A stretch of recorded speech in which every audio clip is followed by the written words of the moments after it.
Magandang gabi sa inyong lahat mga ka-love lives. Ito pa rin ang inyong partner sa pagmamahal, DJ Hanaski.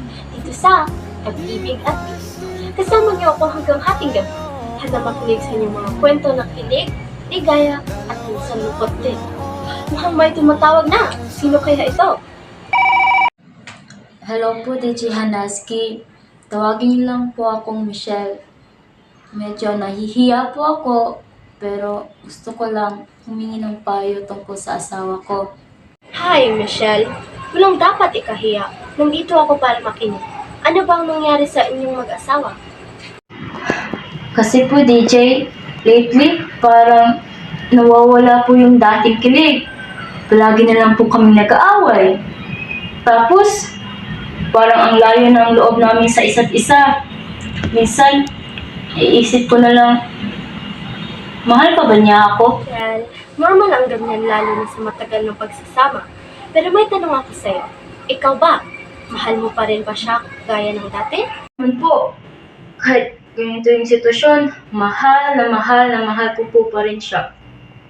Kaya nga po nalulungkot ako kasi parang hindi na niya po ako pinapansin. Wala na po yung maliliit na bagay na ginagawa niya sa akin. Ang pagmamahalan ay parang halaman. Kailangan alagaan para tuloy na lumago. Baka kailangan lang niyong magbalik tanaw sa mga bagay na dati niyong ginawa para mapasaya ang isa't isa. Ang simpleng date, kuntuhan bago matulog, o kahit ang pag-alala sa mga dahilan kung bakit kayo magmahalan. Oo nga po, DJ.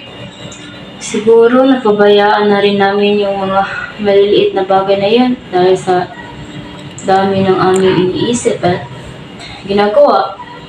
Pero, paano po kaya ako magsisimula ulit? Parang nahihirapan akong ibalik ang dati naming closeness. Michelle, minsan isang simpleng conversation lang ang kailangan para mabuksan ulit ang mga puso niyo sa isa't isa. Siguro, pwede mong simulan sa pagbibigay ng effort. Ipakita mong nandyan ka pa rin. Isang sweet message o kaya ipagluto mo siya ng paborito niyang ulam gaya ng dati. Paunti-unting maibabalik mo rin ang dati mong closeness. At tandaan mo, ang pagmamahal ay hindi palaging kilig minsan. Ito'y sakripisyo o pagpapatuloy kahit mahirap. Tama po kayo, DJ. Minsan, kailangan lang talaga ng effort at simpleng pag-uunawa. Maraming salamat po sa payo niyo. Subukan ko po ulit magbigay ng pagmamahal kahit sa simpleng paraan. Kaya mo yan! At lagi mong tandaan, ang tunay na pagmamahal ay hindi sumusuko. Para sa lahat ng mga mag-asawa, alalahanin niyo ang dahilan kung bakit kayo nagmahalan.